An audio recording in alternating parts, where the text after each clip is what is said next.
Welcome back پیارے بچوں. تو بریک پہ جانے سے پہلے ہم نے یہ ڈسکس کیا کہ سلیمان علیہ السلام کی حکومت کیسی تھی, کتنی بڑی تھی اور کتنی اعلیٰ تھی. لیکن ایک دن کیا ہوا کہ گھوڑے ان کے پسندیدہ ترین جانور تھے اور ان کے پاس بے انتہا خوبصورت گھوڑے تھے. تو ایک دن گھوڑوں کے ساتھ وہ مشغول تھے کہ ان کی عصر کی نماز نکل گئی. آپ کو پتہ ہے انہوں نے کیا کیا؟ انہوں نے اپنے گھوڑے گیو اپ کر دیے اللہ تعالیٰ کی راہ میں. اس کے بعد انہوں نے ان گھوڑوں کے ساتھ دوبارہ تعلق نہیں رکھا. کہا جاتا ہے کہ وہ گھوڑے کہیں بھیج دیے گئے یا ذبح کر دیے گئے. یہ کیا ہوا یہ کوئی نہیں جانتا, اس کے بارے میں کوئی حتمی رائے نہیں ہے. لیکن آپ کو پتہ ہے اس کے بدلے میں اللہ نے کیا دیا؟ کیونکہ وہ اللہ کو اوبے کرنا چاہتے تھے, انہوں نے اپنی ایک چیز چھوڑی. اللہ تعالیٰ نے ان کے لیے ہواؤں کو بھی مسخر کر دیا. ہوائیں بھی ان کی بات سنتی تھیں, وہ ہوا کو حکم دیتے تھے, ہوا ان کے حکم سے چلتی تھی. آپ کو پتہ ہے ان کے پاس ایک بڑا سا تخت تھا اور کہتے ہیں کہ اس کے اوپر وہ اپنی بنی ہوئی بلڈنگس کو بٹھا کے رکھ لیتے تھے اور لشکر رکھ لیتے تھے اور تمام آرمیز اس پہ آ جاتی تھیں اور وہ ہوا کو حکم دیتے تھے. ہوا کیا کرتی تھی؟ اس کو اٹھا کے اوپر لے جاتی تھی. اب جو تیز چلنے والی ہوائیں ہیں اور سلو چلنے والی ہوائیں ہیں وہ بھی ان کے حکم میں تھیں. وہ چاہتے کہ میں کسی جگہ جلدی چلا جاؤں تو وہ تیز چلنے والی ہوا کو حکم دیتے, تو وہ مہینوں کے فاصلے کو صبح سے شام تک میں طے کر لیتے تھے. وہ ہوا تخت کو اٹھاتی اور لے جاتی. مہینوں کا سفر ایک دن میں. آج ہم ایروپلینس دیکھتے ہیں جی, ہم حیران ہوتے ہیں جی نہیں. آج کی ہم کہتے ہیں کہ اچھا یہ نارمل ہے, لیکن آپ سوچیں اس دور کے اندر وہ ہواؤں میں سفر کیا کرتے تھے. تو ان کے لیے اللہ تعالیٰ نے کیا آسانی کی تھی. ہم سمجھتے ہیں کہ فیسلٹیز آج ہیں, پرانے زمانے تو بیکورڈ تھے, لیکن اگر کوئی اللہ کی عبادت کرے گا اور اللہ سے سچے دل سے دعا مانگے گا تو اس کے لیے تمام چیزیں آسان ہو جائیں گی. یہ بھی ایک معجزہ تھا. ہوائیں ان کے ہاتھ میں تھیں, جانور ان کے ہاتھ میں تھے, جن ان کے ہاتھ میں تھے. تو وہ کرتے کیا تھے؟ آپ کو لگتا ہے کہ وہ جسٹس کرتے ہوں گے؟ وہ بہت ڈسپلن کرتے تھے. ایک دن پتہ ہے کیا ہوا؟ وہ اپنی آرمیز کو لے کے جا رہے تھے تو راستے میں ان کا گزر ہوا ایک ایسی جگہ سے جہاں پہ چونٹیاں ہوتی ہیں. تو ایک چونٹی نے اونچی آواز لگا کے کہا کہ اپنے بل میں چلے جاؤ, یہ نہ ہو کہ سلیمان اور اس کا لشکر تمہیں رون ڈالے. تو پتہ ہے کیا ہوا؟ حضرت سلیمان مسکرانے لگے, ان کے چہرے پہ ایک اسمائل آ گئی. آپ کو پتہ ہے وہ اسمائل کیوں ہے ان کے چہرے پہ؟ کہ اللہ نے ان کو اتنی عزت دی ہے کہ ایک چونٹی بھی جانتی ہے کہ وہ پیغمبر ہیں. یہ کتنی بڑی بات ہے کہ ایک چھوٹا سا وہ جانور بھی جانتا ہے, اور وہ جانور اپنی قوم کے بارے میں کتنا پروٹیکٹیو ہے. آپ یہ دیکھیں کہ ایک جانور میں بھی اتنی سینس ہے کہ اس کو اپنے لوگوں کو بچانا ہے. آج ہم انسان بھی دوسرے کو بچانے کے لیے کچھ نہیں کر رہے ہیں. ایک چونٹی تک میں اتنی سینس ہے کہ اس کو اپنی قوم کو بچانا ہے اور اس کو بچا کر لے کر جانا ہے. آپ کو پتہ ہے پھر کیا ہوا؟ پھر ایک دن یہ ہوا کہ وہ اپنی آرمیز کو الائن کر رہے تھے. آپ کو پتہ ہے ہدہد ایک پرندہ ہے, اس کی کوالٹی یہ ہے کہ جب وہ اڑ کر جاتا ہے نا اوپر, تو وہ یہ دیکھ لیتا ہے کہ زمین کے اندر کہاں پانی ہے. وہ یہ بات گیس کر سکتا ہے. تو کہا جاتا ہے کہ وہ ایک دن آئے, اپنی آرمیز کو الائن کیا تو دیکھا ہدہد نہیں ہے اس کے اندر. بہت غصے میں آ گئے. انہوں نے کہا ہدہد کہاں ہے؟ آرمی میں ہر جانور کا بھی اپنا کام تھا. تو انہوں نے کہا کہ ہدہد جانیں گے. انہوں نے کہا کہ وہ آئے گا تو میں اسے بہت سزا دوں گا یا قتل کر دوں گا. تو پتہ ہے کیا ہوا؟ ہدہد واپس آیا, اس کو جواب طلبی کے لیے بلایا گیا. اس نے کہا کہ میں آپ کے لیے ایک بہت الگ خبر لے کر آیا ہوں. تو انہوں نے کہا کیا خبر ہے؟ انہوں نے کہا یہاں پر ایک قوم ہے اور اس قوم کا نام ہے قوم سبا. وہاں پہ ایک ملکہ حکومت کرتی ہے اور ملکہ کا نام ہے بلقیس.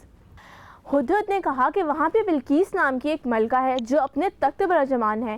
لیکن آپ کو پتہ ہے وہ قوم کس کی پوجا کرتی ہے؟ وہ سورج کی پوجا کرتی ہے اور وہ اللہ کو نہیں مانتے. یہ سننے کے بعد حضرت سلیمان جو ہیں وہ بہت حیرت کا شکار ہو گئے. انہوں نے کہا یہ کیسے ہو سکتا ہے؟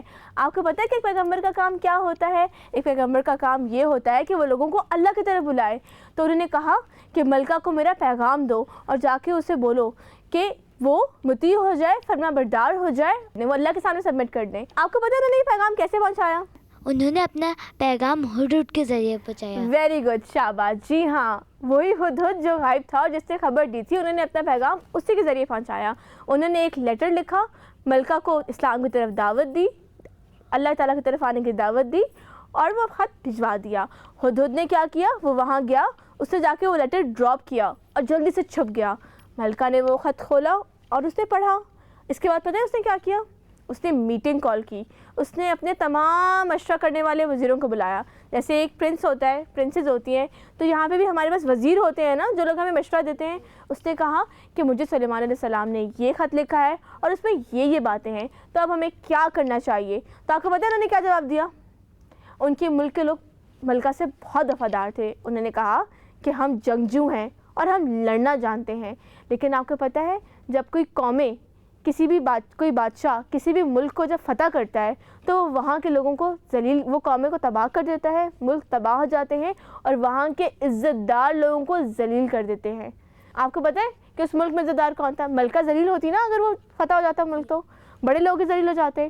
تو انہوں نے کہا ایک کام کرتے ہیں کہ کچھ ایسا معاملہ کرتے ہیں جس سے مفاہمت ہو جائے, یعنی معاملہ سیٹل ہو جائے, ہم سبمٹ بھی نہ کریں اور سلیمان علیہ السلام ناراض بھی نہ ہو, وہ ان کے اوپر چڑھائی بھی نہیں کریں. انہوں نے پتہ کیا کیا؟ انہوں نے بہت سارے گفٹس جمع کیے سلیمان علیہ السلام کے لیے اور اپنے قاصدوں کو بھیجا کہ جا کے انہیں یہ گفٹس دو اور ہماری طرف سے صلح کا پیغام دو. جب وہ گفٹس لے کے وہاں پہنچے تو جیسے ہی وہ لوگ سلیمان علیہ السلام کے پیلس میں انٹر ہوئے ان کی آنکھیں پھٹی کی پھٹی رہ گئیں. وہ حیران ہو گئے کیونکہ ملکہ کا محل تو سلیمان علیہ السلام کے محل کے آگے کچھ بھی نہیں تھا.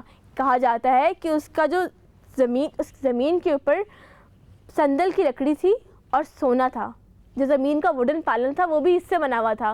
وہ انٹر ہوئے تو وہ ان کی شان و شوکت دیکھ کے حیران رہ گئے. جب انہوں نے ان کو تحفے دیے تو سلیمان علیہ السلام نے, آپ کو لگتا ہے وہ تحفے قبول کر لیے ہوں گے؟ جی نہیں. سلیمان علیہ السلام نے کہا کہ میرے پاس اللہ کا دیا ہوا سب کچھ ہے, مجھے ان تحفوں کی ضرورت نہیں ہے, جا کے اپنی ملکہ کو بتا دو. تو پتہ ہے کیا ہوا؟ وہ ملکہ کے پاس جا کے قاصدوں نے واپس جا کے بتا دیا کہ وہ ہم پہ چڑھائی کر دیں گے. تو ملکہ نے فیصلہ کیا کہ وہ خود جا کے سبمیشن دیں. سلیمان علیہ السلام نے ایک بات سوچی اور وہ بات یہ تھی کہ ملکہ سے آنے سے پہلے اس کا تخت میرے پاس آ جائے. ملکہ کا تخت کہاں تھا؟ دوسری جگہ پر. لیکن انہوں نے کہا کہ کون ایسا کر سکتا ہے؟ تو ایک بہت بڑا سا جن آیا, اس نے کہا کہ میں یہ کر سکتا ہوں, ملکہ کے آنے سے پہلے اس کا تخت اٹھا کر یہاں پر لے آؤں گا. تو انہوں نے کہا اچھا. پیچھے سے کہا جاتا ہے کہ ایک اور انسان نے آواز لگائی, ایک اور آواز آئی اور وہ علم والا تھا. اب وہ جن تھا کیا تھا اس کی تفصیل ہمیں کتابوں میں نہیں ملتی. اس نے کہا کہ میں لے آؤں گا, اور پتہ کیا ہوا؟ پلک جھپکنے میں وہ ملکہ سبا کا تخت وہاں سے یہاں لے آیا. اب وہ کیسے آیا یہ تو اللہ ہی جانتا ہے.